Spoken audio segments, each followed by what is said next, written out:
Hello everybody, it's Tommy and welcome back to another speed build for the Disney Save. Today, we are in a brand new world. This is Forgotten Hollow, and I have a lot to explain today. There is so much information regarding plans for the Disney Save. It's all going to make sense at the end because I think by the thumbnail and the title, you're probably wondering, what am I doing? Why this build of all things? And I'm gonna get into it today. So just to talk about what we are actually building here. This is the House of Vampirina, and Vampirina is a Disney Junior / Disney Channel TV show. Now, there's so much to go in with the reason why this ultimately came to be, but I will just say, first and foremost, Ravenwood is the new world for the Disney Save, and Ravenwood has required a lot of prep work in worlds that I have already completed. And I think the third world ever that I did for the Disney Save was Forgotten Hollow. At the time of building that world, it was the only occult-based world that we had, and I didn't necessarily think that we were going to be getting anymore. There was a rumor, or I guess the common dialogue at the time for The Sims 4 was that it was almost completed. We were almost at the end life of The Sims, or within the next, 5-6 years at least, we would probably be looking at the end life of The Sims 4. So when I was in the early planning stages of the Disney Save, I thought we pretty much had most of the worlds that I could ever expect to actually have, and therefore I had to make what was currently available at the time work. And so I themed Forgotten Hollow as the Disney villains world, which is still really cool, great concept, but now there's just so much more space, and there's such a better way to utilize the space and get into these characters also in a little bit more of a detailed way. So for example, the original Forgotten Hollow has Cruella de Vil.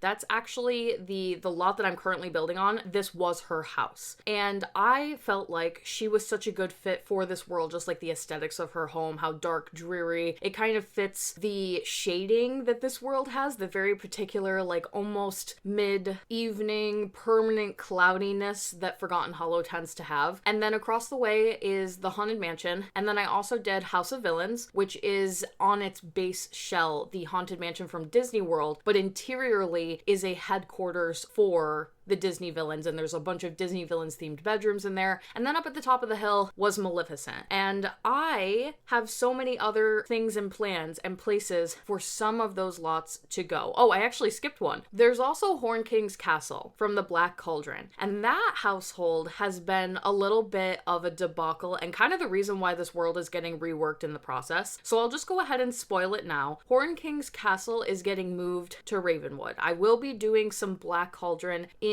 Ravenwood, and I knew that immediately. I always wanted an opportunity to move that castle out of this world. It doesn't fit really well on the lot that it's built on, and the other thing I don't like about that castle is that at the time, again, because I had limited space, limited locations for all of these Disney villains characters, there was a mixed household, and by mixed I mean mixed movie. So mixed characters from all sorts of different Disney films. Chernabog lives there, Hades lives there, Pain and Panic live there, and then Horn King. So that's 3 different Disney films sharing a household, living in a building that isn't necessarily where all of them are supposed to live. And I really, really, really wanted the opportunity to properly split them up. And as you could probably imagine with Ravenwood, Hades is becoming a little bit of a focal point in that world for various reasons. I don't want to get too much into the Ravenwood plans and spoil everything right now, but there was a lot to do with that household in particular. The other thing about Horn King's Castle is that it's absolutely massive, and a lot of people for a very long time have been telling me that they have a really hard time loading that lot, and it causes some crashing, and I'm fully aware of that. I tried to scale it back at one point and it wasn't enough, so I'm going to be going back to that castle, revamping it, minimizing it, taking the underworld out because we're going to be splitting up the household there, and there's a lot of work to be done at that particular castle, but that is not really the focal point of today's video. Basically, this whole world is getting reworked. Some things are staying, most of it is changing and going. I should say this world was previously my Disney villains world, and my goal this time was to go into it and make it the vampires world. That was always the intention of the game, and there is a certain look and a certain style, that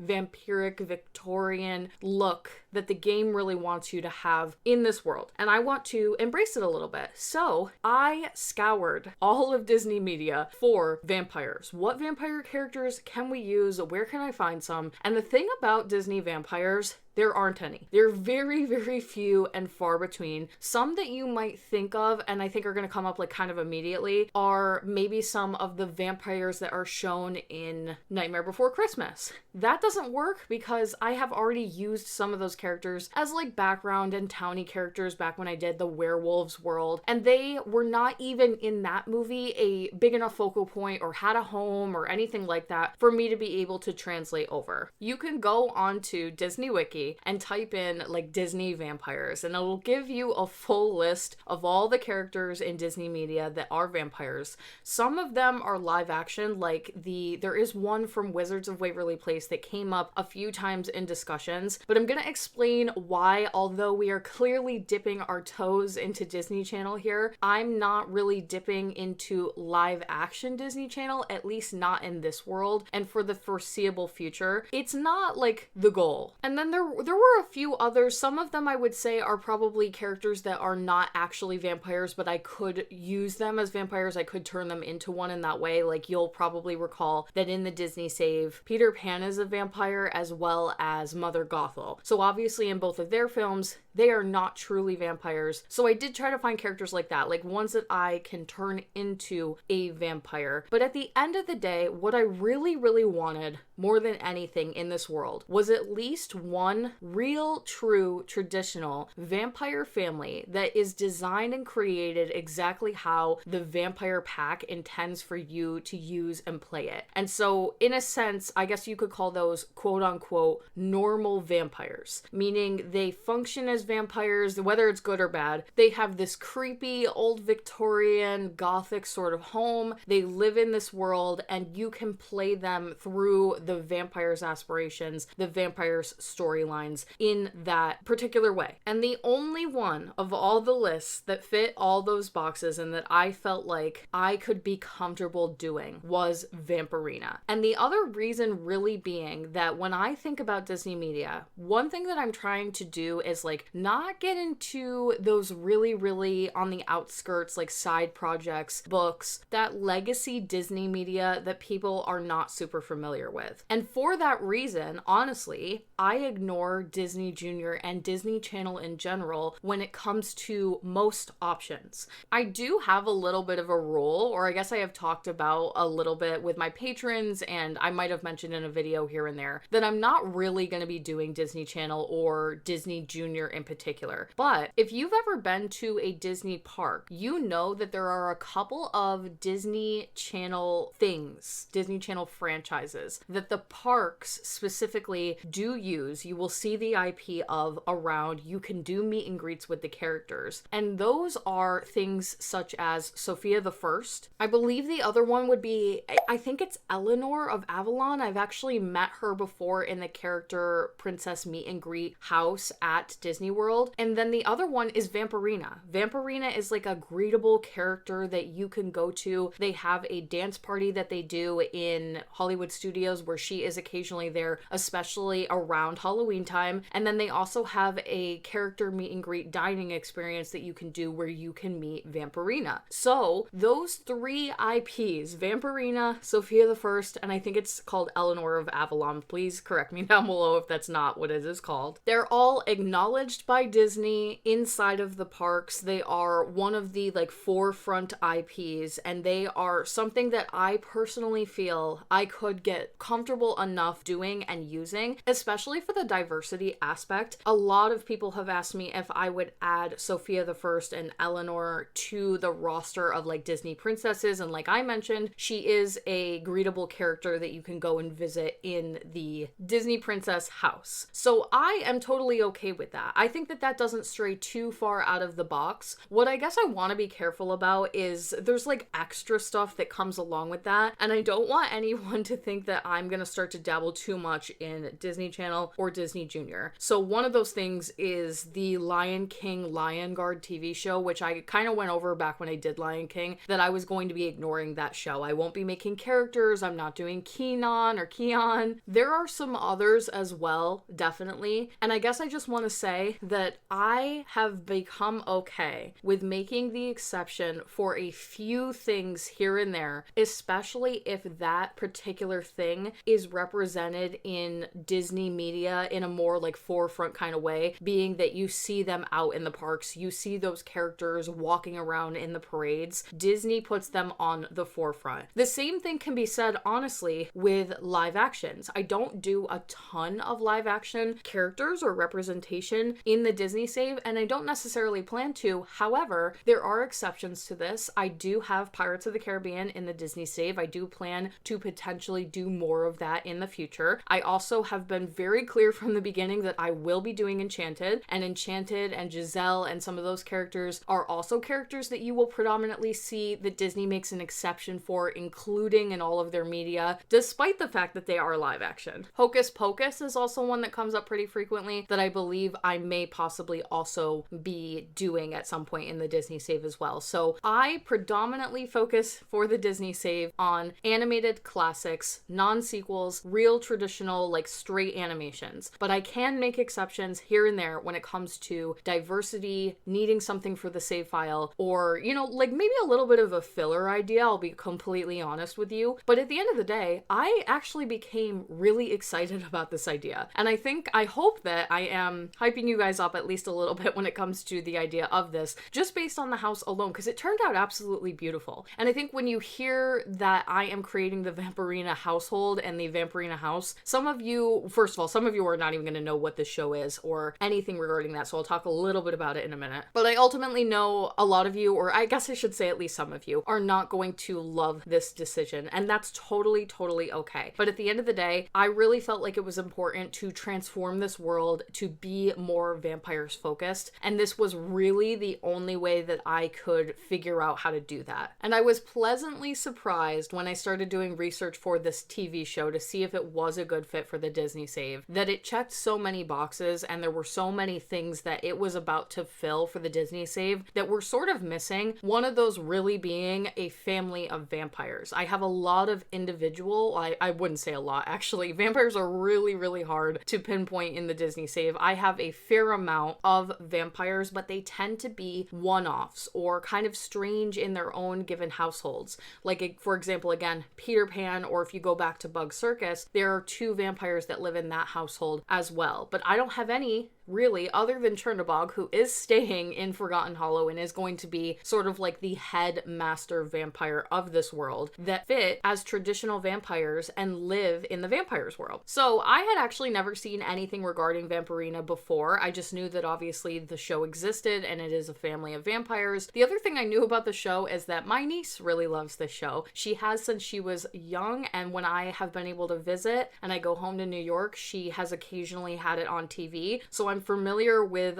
the intro song, but I had never sat down and watched any episodes. And because obviously I was going to be building this house, I definitely wanted to give it a go. So I sat down and watched a couple episodes, and I have to say I was pleasantly surprised. It's actually really cute. And I don't love, obviously I'm a full-grown adult, right? So sitting down, watching children's cartoons, those like preschooler cartoons, not my favorite activity. I was dreading it a little bit, but I knew I had to do it for the research aspect of this video. But I have to say, actually kind of good show. Interesting, funny, the characters are not annoying. The characters sing, which I was not expecting. There was a musical number in every single one of the episodes that I watched. I think I sat down for maybe like 4 episodes. Funny enough, my patrons and I were talking about this. They are sort of like goody two-shoe vampires. They are, and I guess one of the things that I was thinking about when I went into it is, how is Disney going to get away with the fact that these characters are all vampires, and they live in normal everyday society because if you didn't know, the family is from Transylvania, and they are actual real vampires, and they live in like previously the monster world. And then they move to Pennsylvania, and they run this Scare B&B is what it's called, which is obviously a ripoff of an Airbnb. And they have not just monsters come stay at this B&B, but they also have humans stay at the B&B. And from the first episode, sometimes certain characters, certain people, they do not tell they are vampires. As far as I had gotten in the TV show, it was a secret for most of the human characters that were immediately around them. So like their neighbors do not know. When humans come to stay at the B&B, they don't tell them, obviously. And they are trying to act normal, act regular,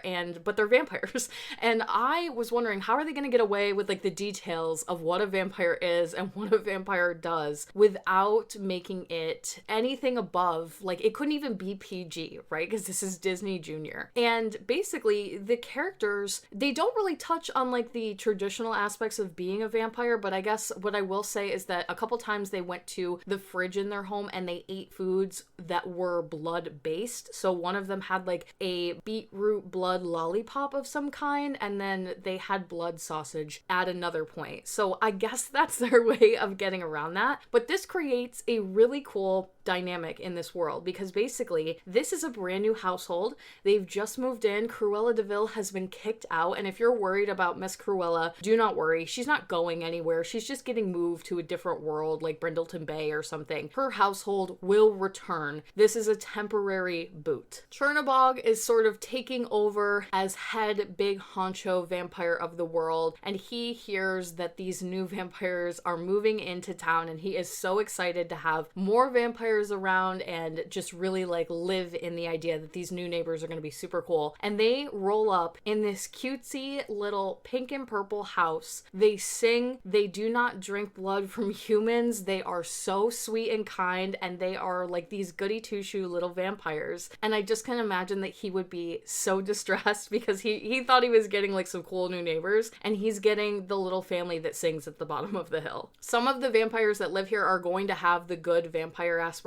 Some of them are going to have ones that relate to running a business, which I think comes with businesses and hobbies. But I am not, and I'm just going to say this, I'm not making this house today a small business. This is something that you can change and do if you want to. When I was looking at all of the stats of like setting up different small businesses, I don't really feel like there's anything in there that would be conducive of setting up a hotel or a B&B. So although obviously today's build is called Scare B&B and they operate it as an Airbnb, and it would be really cool to play it out that way, and I could totally see how you could do that in game, I'm not putting it in as a small business. Today's build is a traditional residential. Some other things about the family: there are two parents, a mother and a father. Vampirina is the main character. She is a little girl in the show. Now I'm just gonna go ahead and spoil this right now. She is getting aged up for the Disney save. In the TV show, she's probably a very young, like kindergarten, first grade age, anywhere in that range. It's a kid's show. She's supposed to be very little, very young, and I probably could have kept her that way, and I think a lot of people would want her to be that way. But I thought about, like, if I'm building this entire house and this whole family, and I really want to be able to run them as vampires, it would be such a shame if the main character can't be a true vampire. Because toddler sims, children sims, although they can have like vampire genetics, they can't function as a vampire. So moving her up at least just to be a teen, she gets all of the vampire powers, she gets the vampire skill tree, and then she gets access to all of the cool grungy gothic clothes and all of the spiderweb clothes and things that come from even like that old Halloween pack. There are so many things that I felt like I couldn't fulfill for Vampirina unless I aged her up a little bit. Another thing being, and I guess I'll talk about this a little bit more when we go to her bedroom, but in the show, she does sleep in a coffin, and she wouldn't have been able to do that if I kept her as a child. I don't believe child sims can sleep in coffins. Correct me if I'm wrong on that. And ultimately, it's one of those things at the end of the day, if you really hate it, just go into create a sim and age her down. I think when you see her, you're really gonna like her. I took a lot of time to think about that she looks a particular way, and then I just aged her up a little bit. So when you age her back down, she's gonna look exactly how she's supposed to, according to the TV show. You can almost imagine that maybe they lived in Pennsylvania and then they moved and this is where they live now. So she's a little bit older possibly. Now when it comes to the house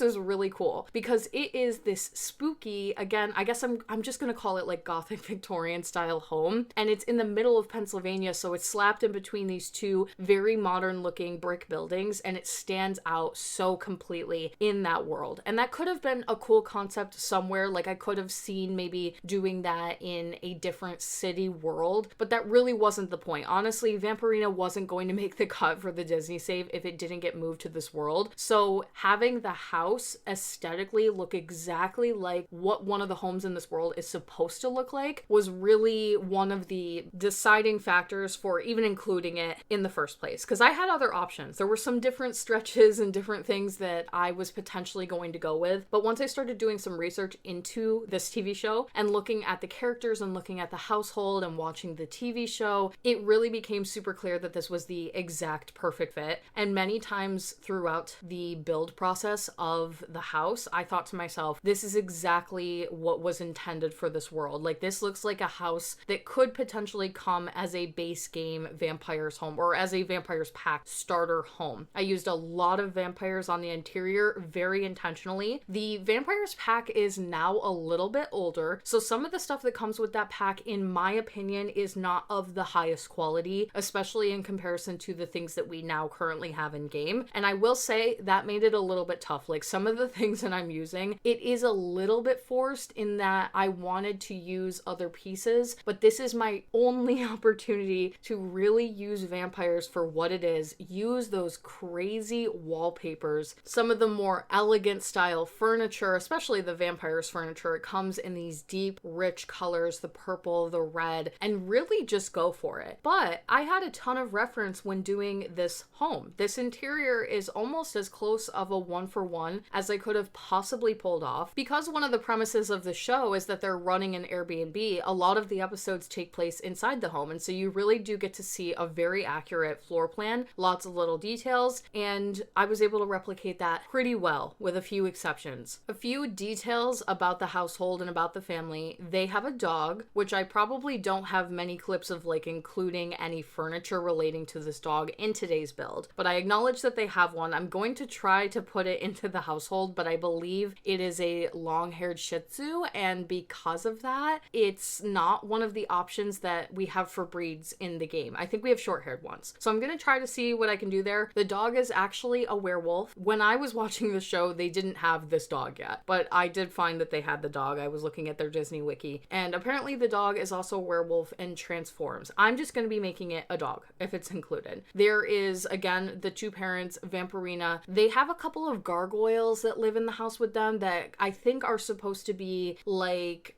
I wouldn't say family members, but they are treated as additional characters amongst the show. I will not be including those characters. It's a little unnecessary, and it goes beyond the point of including the household in general. I will, however, I think, because I haven't actually completed the entire household as of today's recording, but there is a little, like, spectral ghost that's actually very similarly shaped to the ghosts that you can keep in jars from the Paranormal Stuff Pack, and I think that there's a way to have that be a pet or a familiar of some kind. I don't really know. I haven't played too much around with those. At the very least, I will pick out one of those that is a similar color and, like, put it in the home somewhere. But in the show, he is more of a actual character, and I could have made him into a sim and turned him into a ghost sim, but I just felt like, again, it's a little unnecessary. So there's no reason to add, like, all these additional Vampirina sims and then I have to maintain them from this point forward. We get the point with just the main family and then a couple of little accessory characters to kind of stylize the family. They also garden. This was really cool to recognize. I saw in the backyard, they have all these gardening plots,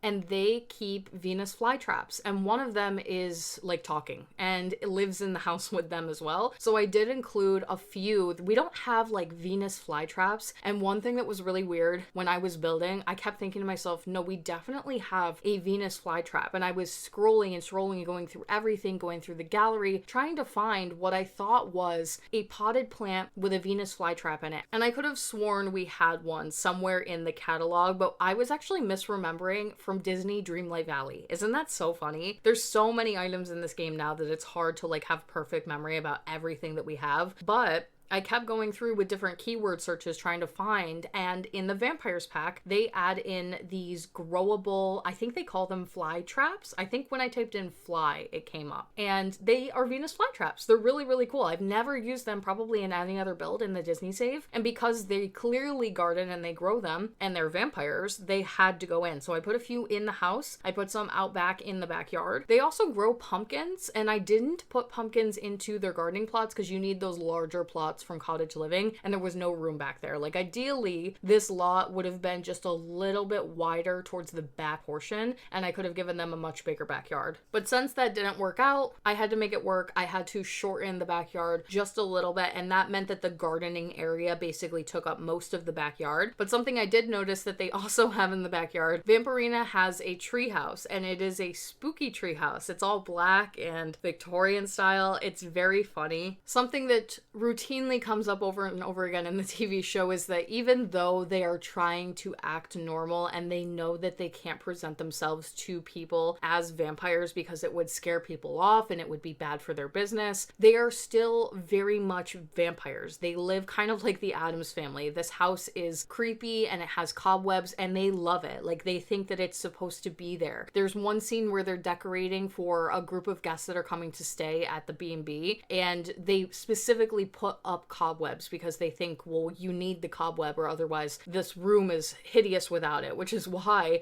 even though this place is so nicely decorated and there is a lot of vintage looking furniture, and I tried to stick with those older looking packs that have that kind of furniture, I still stuck up cobwebs, some scratches, the dim lighting in here as well, or the candle lighting. They love it. Vampirina shows this dollhouse that she has to another neighbor girl and these dolls that she's collected, and she has all these like monster dolls that do different things, like their heads come off, and she loves it. She's so excited by that. She also has a dollhouse that has a graveyard next to it instead of like a park, and the neighbor girl thinks it's very cool, which works out for her. But she loves it. Their whole family, they love like that gothic style. They love the, what would it be called? There's a newer trait that was added, I think, with Life and Death, and I pronounce it as, I think it's macabre, and that is to be sort of all of those things. So that would probably be a really cool trait to put in for both the parents, one of the parents. I have made Vampirina as of the voiceover. I was so excited after I did this build to go in and just make her, and I knew exactly how I wanted her to look, and I knew I was going to be using some of the goth galore and some stuff from Life and Death, and I had like a concrete plan going in for her, but I stopped there, and now today we're doing the voiceover, so I haven't actually made the rest of the family yet. They are all also blue, which is very funny. They're blue purpley colored skin, and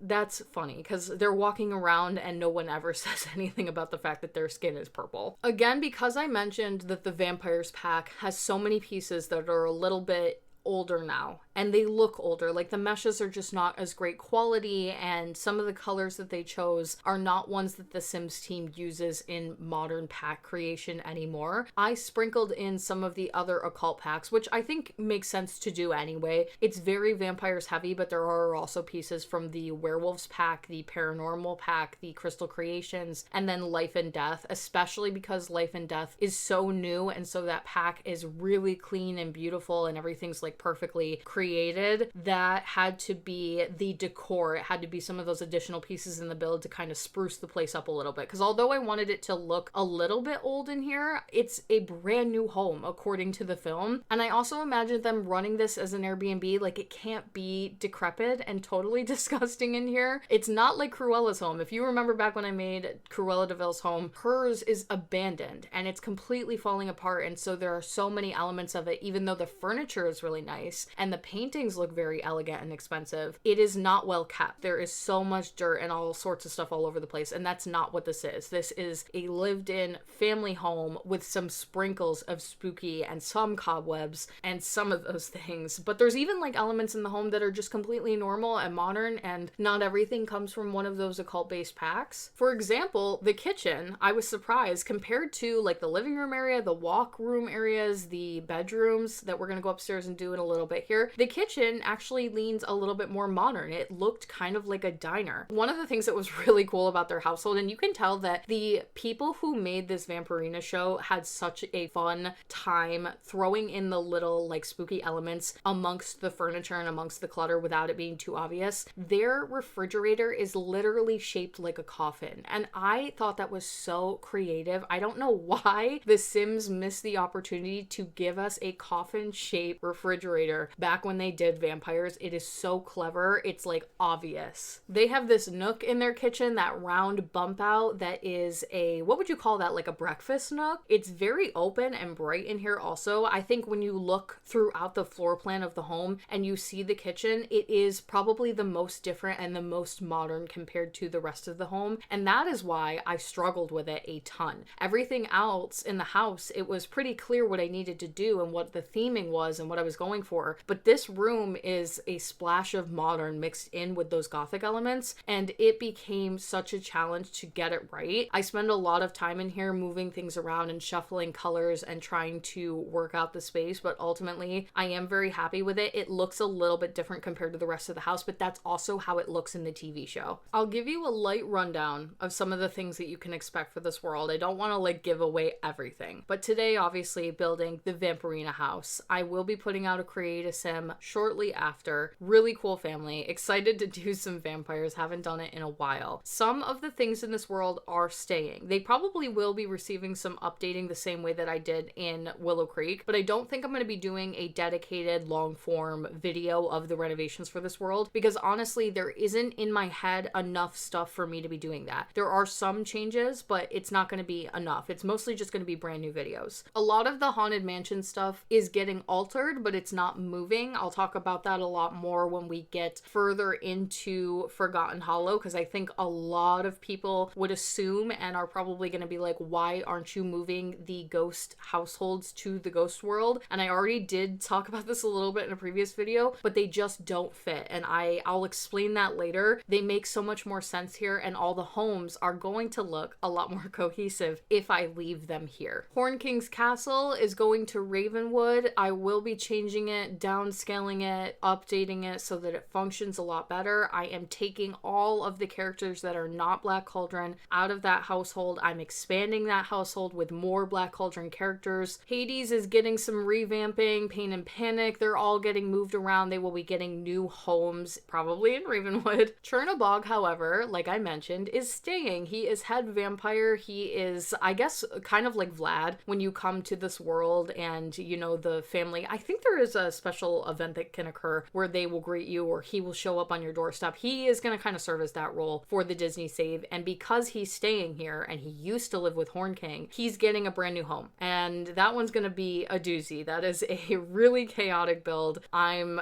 to be honest with you, nervous to attempt this, but I know what I want to do and it's going to be cool. Anything that's getting taken out of this world, so Cruella and Maleficent, they're not getting removed from the save file. Of course not. If anything, I might be doing some updating to them and then they will remain as townies for now until we get to the world where they are going to end up living. Maleficent is so important, and she is also, I think, the leader of the Disney Villains Club that I created at the time of making this world and everything, just because obviously she is the head villain in my head. Like, she is the most important Disney villain, or she is the one that Disney puts on the forefront as like leader of the villains. When you get villains merch, she's always going to be on it. So she's not going anywhere. They will still be in the downloadable version of the save file. They'll just be temporarily townies. I probably also will do a new tour video for this world once everything is done. And I have at least one vampire townie, if not two, that I'm creating that do not go with any of the movies that are going to be featured in Forgotten Hollow from this point forward, but they come up because I realized those characters make really good vampires. So this was my way and my time of putting a few more into the save file while we're already here in the vampires world. So there might be some additional creative sims in the cluster of Forgotten Hollow videos that come out over the next couple of weeks. And they're townies ultimately because I don't have anywhere for them to live. That's usually what delegates a townie. If they are a character that's important enough, but maybe their house is never shown, or they are important and their house is shown, but I don't have room for their home, or their home is like crazy and overly complicated. I would be missing such an opportunity, not to just mention, this is the first video I'm making since all the stuff regarding fairies has come out and is official, and we are here and we're getting fairies. I am so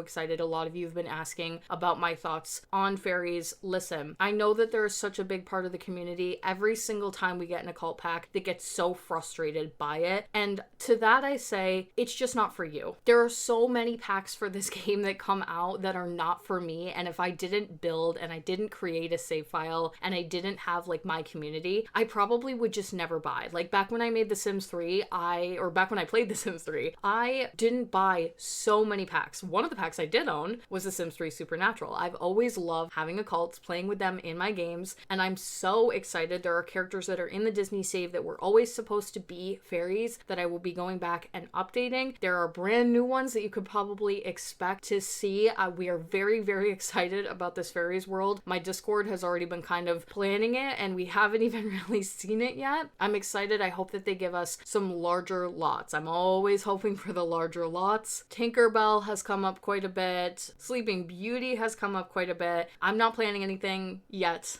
I haven't looked at the map. I haven't seen it yet, but there is a lot of stuff that will be getting updating. I will go through and do a whole fairies overhaul to the save, and you can probably expect, probably without a doubt, that the next world after Ravenwood is going to be the fairies world. Even if I left it up to a vote, there is no doubt the fairies world would win, but I'm also so personally excited that I think I would overrule if by chance they didn't want to do fairies right now. I want to do fairies right now. I am still going to go through with all of the things that I've currently been working on, so we're still going to move forward with Ravenwood. I still have to finish a little bit of renovating in this world, and Henford on Bagley is getting a couple of minor changes before I actually move into Ravenwood, but after that, we'll jump into the fairies world. I do need to talk about today Vampirina's bedroom, because if you're familiar with this show, you're immediately going to clock that I made a little bit of a floor plan change to the upstairs part of this home. Now, when I was building, it's actually 4 stories, and that's because of the tower that sticks out at the front of the house. And when I was building this, I knew that this tower was going to be an issue. We don't have spiral staircases. This is the endless bane of my existence. When I was building it from the outside, I just kept thinking to myself, this is not going to be an easy floor plan. I might even have to pop a ladder in here. What am I going to do? And I ran through so many different floor plans that were just terrible. Like a staircase that runs kind of near the tower and ultimately ends up at the edge of the tower so that you can get up there all the way, and maybe 2 sets of ladders that go up and down so that you can get up and down the tower. Even in the TV show, you can see from the very first episode that this tower is accessed through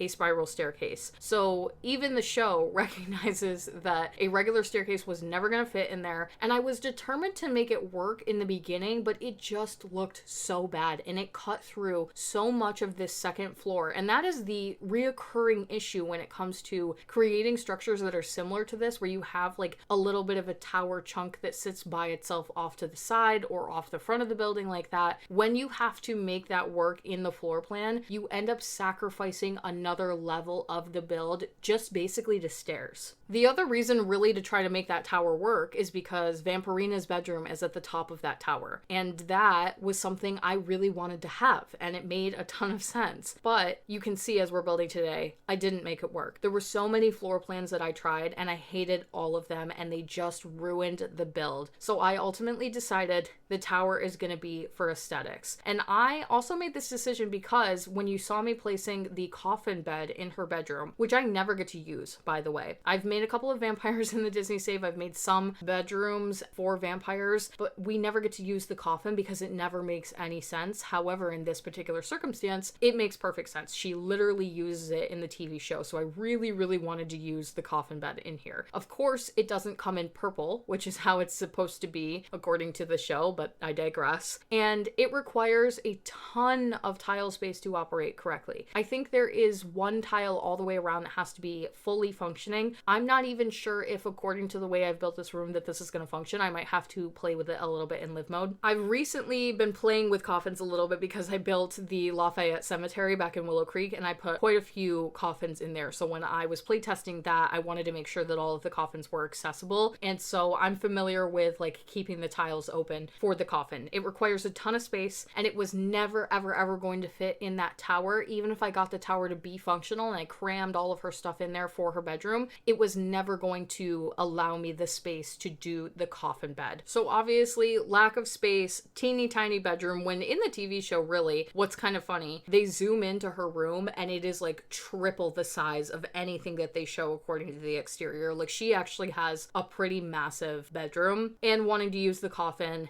and not wanting to ruin this floor, it just made no sense to make it work at the end of the day. It makes more sense to just give her a normal bedroom and give her a lot of little details from her bedroom according to the TV show, like that dollhouse that I mentioned that has the cemetery on the side of it as a little playground. We have one just like it, and I think that might come possibly from the circus kit. It's, I think, a newer dollhouse. She has a laptop that she uses in the show that's like shaped like a skeleton. I popped one that was similar into her room. She also has this giant moon mural on the wall and some posters that have werewolves on them, like maybe a famous group or band back in her Transylvania monster world. So there were little things all over her room that I really did want to include, and I felt like obviously if I just do a normal space, I'm going to be able to include those details a lot better. So I opted for that. I hope you guys understand. And you might be wondering, well, if she's a teen, why does she have a dollhouse in her room? And for that, I'm going to say two things. Number one, I just bought a doll and I'm 30 almost. So anybody can have anything at any time. It's probably the one that she had from when she was a child, and maybe she uses it, maybe she doesn't. But one of the traits I actually end up giving her is childish, which means that she's more likely to actually sit down and play with dolls and toys even as she ages. I believe all the way up through elder sims that are childish will play with toys. And I did that because she is such a positive, lively, innocent character, and I felt weird aging her up and then giving her more mature traits. Like, if anything, I felt like maybe she would just remain a little bit innocent and naive, and so she'd be a little bit more childlike. She's a younger teen mentally. That's the thing about life stages in The Sims, is that it's really dependent on how you like head canonize the ages of the stages, because I think it can be really far reaching from person to person. And we could definitely do with a few more. Like a preteen stage would be absolutely fabulous. But even if you think about it now, if they went back in and added another life stage and it was preteen, there's absolutely no way that they would redo the occults to function in the preteen process. And correct me if I'm wrong, but I believe that back in The Sims 3 Supernatural, you could have occult children that were fully functioning. I recently saw a baby from The Sims 3 that had fairy wings, and it made me realize that you probably could use occults back in The Sims 3, even for those younger life states. Let me know if I'm wrong on that. If so, that's always a bit of a bummer. It stinks. And it's happened quite a few times that it's come up that basically I have to age up a character just so that they can be the occult. Coda was one of them back in the werewolves world. Obviously, Coda is a little kid and depicted as such, but if I wanted him to be a functioning werewolf, which he had to be because his character is literally supposed to turn into a bear, then I had to age him up to teen. So it's come up before. It's unfortunate. It's not a decision that I love to make. And it's also one of those things that you absolutely can just change if you hate it. And I really, really encourage people to do that rather than to get maybe like upset with me over it. The rest of the floor plan for this level is the parents' bedroom, which in the episodes that I saw, I never actually got a visual of. But there was a guest room that was shown. It had 2 beds in it, and unfortunately the space that I have is just not big enough to pull that off. So I did just the exact same space but with one singular bed, and then they have to have a bathroom, obviously. And what I ultimately did with the tower is it is one of those towers that is part of the like architecture of the house. You can look up into it. I removed the floors. I put some stained glass via a dance floor on one of the levels so that if you're in that spare bedroom, that bedroom that probably would get rented it out for the B&B, when you look up, you'd have this beautiful like purple stained glass ceiling and almost a skylight outside of the house. That's my solution for that. I think that obviously that makes sense in a different context. It's not super accurate to the show, but that's okay. I do have to make these consolations from time to time, obviously. I did play a little bit around with a basement, but because of how this lot is built, and I don't really know what happened here, but I think that when I attached that bump out to the left side of the house, if you're looking at it from the front, I encased that, and I did it by like kind of glitching one of the walls. This is a little bit convoluted, but when I did that, the build didn't like it very much, so I tried to add a basement at one point, and it basically was telling me that the foundation wasn't even and I couldn't add the basement level, so I threw that idea out. But it's okay, it ended up working out anyway, and ultimately the basement was just going to be more blank bedrooms that you could use for the Airbnb, which I wasn't too concerned with because, like I said, I'm not putting this in as a small business. I would rather that the home aesthetically looks how it's supposed to from the outside and that it's accurate according to the TV show, and then I maybe fudge the floor plan a little bit on the interior while still trying to maintain as much accuracy as possible, and I definitely feel like I hit those goals. And that is going to be it for Scarebnb, the Vampirina house. I hope you guys love it as much as I do. Stay tuned for more Forgotten Hollow builds and things and characters, couple of renos, couple of brand new videos, and a very large creepy household to come. Let me know what you thought of everything today in the comment section down below. If you'd like to support the Disney Save on Patreon, you can do so by clicking the link at the end of the video or the one in my description box down below. And thank you all so much for watching today. I will talk to you in the next one.